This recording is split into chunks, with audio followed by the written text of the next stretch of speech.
Yes, I'm clearing my throat as my microphone comes on. That's always a wonderful way to start an hour on the air.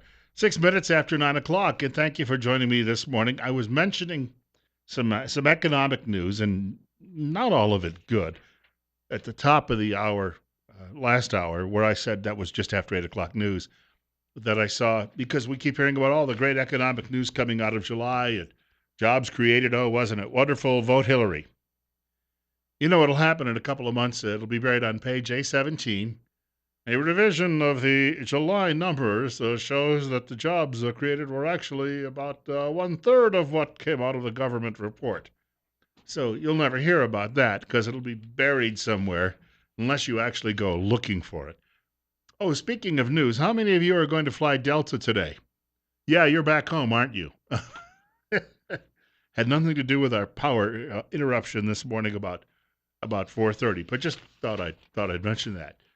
So we had some real unemployment numbers for July were listed at 9.7. When you've got 95 million people essentially out of the workforce, my friends, that's a that's a ridiculously high number. Things aren't if you think they're getting better because of a couple of Obama bean counters tell you they're getting better, you should look at what's happening with prices of some of the things that are used for building materials around the world. When the price of copper plummets, people are no longer even out there stealing it from lampposts so they can try to go sell it at the scrap dealer. When you see the price for concrete dropping, these are all signs that things are slowing considerably around the world. I was reading some of Harry Dent. He's a well-known economist late last week, and reading some of his warnings and about some of the bubbles that have been bursting around the world and some of the ripple effects we're going to be feeling. And he's not at all confident. We're looking forward to some really great times.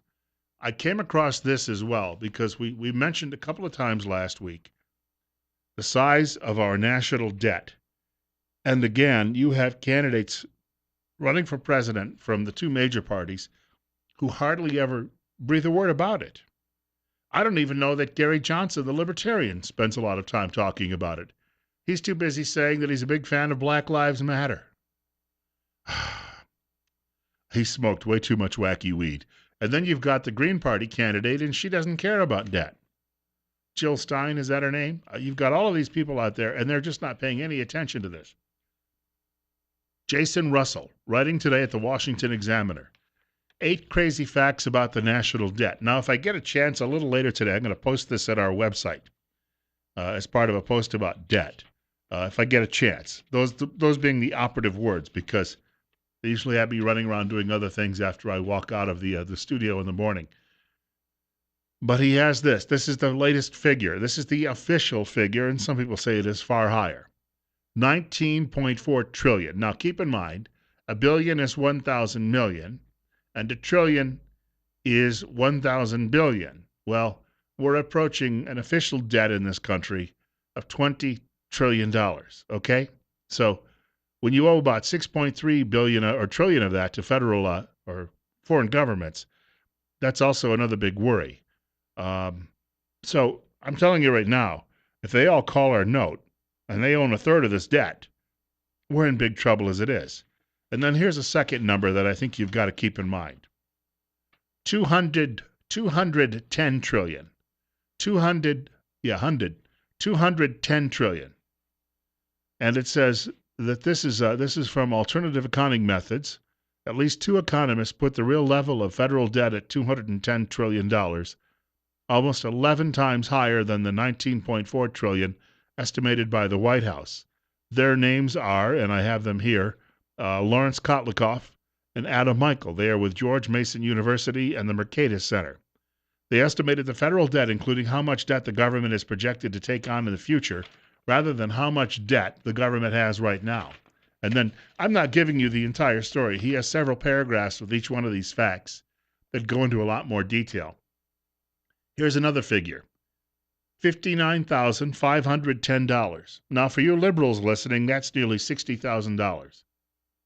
That is the breakdown, and you guessed it, about what you owe individually. What you owe. Everyone living in the U.S. owes about 60 grand right now of that debt if you were forced to pay it off. Now, If you are married and you have 3 children, that means your family share is about 300,000. I'm sure you've got it sitting in a closet somewhere. Maybe the Chinese will come dig out your closet and look for it. Here's another one. 105%. It's easy to look at the federal debt in 1940, he writes, 51 billion. That was $383 per person, and wonder what went wrong. And that was during as we were getting ready for World War II. When 2016 comes to a close, the federal government's debt as a percentage of gross domestic product will be 105%, meaning the gross federal debt is larger than the country's entire annual economy. This is the only time that's ever happened outside of a world war. Now, there's a couple of more of these. Here's one, 7%. 7% of the federal budget currently spent on net interest. Just a little over 20 years, that will be 18%, which will squeeze out a lot of programs and a lot of tanks and airplanes and battleships and the like. Here's one, 65%. Mandatory programs take up 62% of every federal dollar. Within 10 years, it'll be 65. Here's another figure, 129%. That's what Donald Trump would do with his spending plans in 10 years. Hillary Clinton's only at 86%. Who knew? And finally, 228%. How does the U.S. debt situation compare? Well, Japan is the worst at 228, Zimbabwe 205, Greece at 171, and the good old USA at 105. Telephone caller joining me at 9:13. Caller, you're on the air on KLIX. Good morning, Bill. These numbers are so disturbing, and they're getting bigger and bigger. Everybody listens to what we're in debt for, and that is debt at this moment with someone else. But that 210 trillion is up from 150 trillion, and it's unpaid for liabilities. It is unconscionable that our government is promising retirements and everything else and not saving for it. They haven't put together a program. They're just we'll kick that can down the road and we'll pay it later. That doesn't work.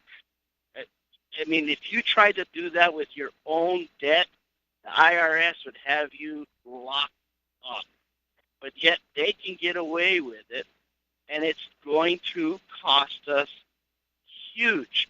These guys are playing Russian roulette with our money. Well, here's what concerns me. Unbelievable. The people that I know when I was younger, and a lot of them gave me a hard time because I chose the broadcasting path, but I had a couple of friends who went to work for the Postal Service permanently. I worked there for about a year, but I was not a permanent employee. You've got people who are school teachers. A friend of mine, she worked in the ticket bureau for the New York State Police Department. All of these people are retiring from their jobs now or have retired in the last couple of years, and they're all collecting some very nice retirement benefits. What happens in another 10 years if the government, which made these promises to these tens of millions of Americans, can no longer come up with the money to actually pay them their monthly pension benefit? Well, yeah, these are the unfunded liabilities I'm talking about. I pay Social Security every month.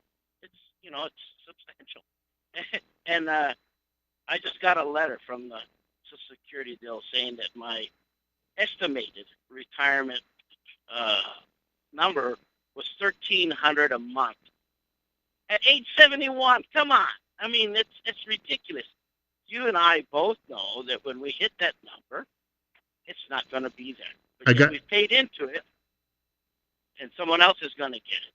And I thank you for the call. I'm going to squeeze somebody else in here too as well. But with that kind of payout, you're going to have to be eating Alpo. The other thing is, before I get to my caller, be patient. Hold on. I heard a story a few years ago about a guy who retired on nothing but Social Security. He moved to Honduras, I believe it was, and he can afford an apartment there. And when he needs to go shopping, he can even hire a driver. But he could not afford to retire in the United States. That means if the money is even still there, that a lot of retirees are going to leave the country in order to survive and live in third world countries or other places. And that means all that money is going to go there. It'll leave the U.S. It'll be spent other places instead of being spent here to help revive the economy. You're up next. You're on the air at 9:16 on News Radio 1310 KLIX and NewsRadio1310.com. Good morning, Bill. Well, figures don't lie, but liars figure, and certainly we've got plenty of those. Every time Hillary and Obama open their mouth, it's another lie, and it's continuing. But Thomas Jefferson was very wise, and he said uh, debt was to be feared more than an invading army. And we've got so much debt now. I'm not sure where we'll ever pull out of this thing, but we're going to be some major corrections. And what you're just saying about people not being able to live on Social Security. I mean, some people getting Social Security now, they're trying to live on less than $1,000 a month, and it's pretty much impossible to do that. But folks, we've got to get this debt thing in line. And of course, Obama, we're approaching the $20 trillion figure. And every year we're almost $1 trillion in debt. I mean, over the budget. But you look at all these programs in all the states, everybody's got their hands out. And until we quit, use fiscal responsibility, our state budget is balanced with a third federal funds. And so guess what? It goes into our taxes or into the debt. So we just can't go on like this. Trump, I think, has an opportunity for that, but of course he's not given much of an opportunity to say much except for a few sound bites. Yeah, and media is doing no better at reporting what comes out of the mouth of his opponent. I thank you much for the telephone call, 736-0300, 736-0300. I was watching an interview with Rudy Giuliani over the weekend, and he was on with Martha Raddatz, the handsome woman from ABC's This Week, and she kept saying, "Well, I want you to talk about Trump, not Hillary Clinton." And he finally said in frustration, he said, "You people are in the tank for her. I've got to tell people what's going on. I don't think they'll have him back anytime soon because you're not supposed to embarrass these people as they're trying to tell the American people how to vote."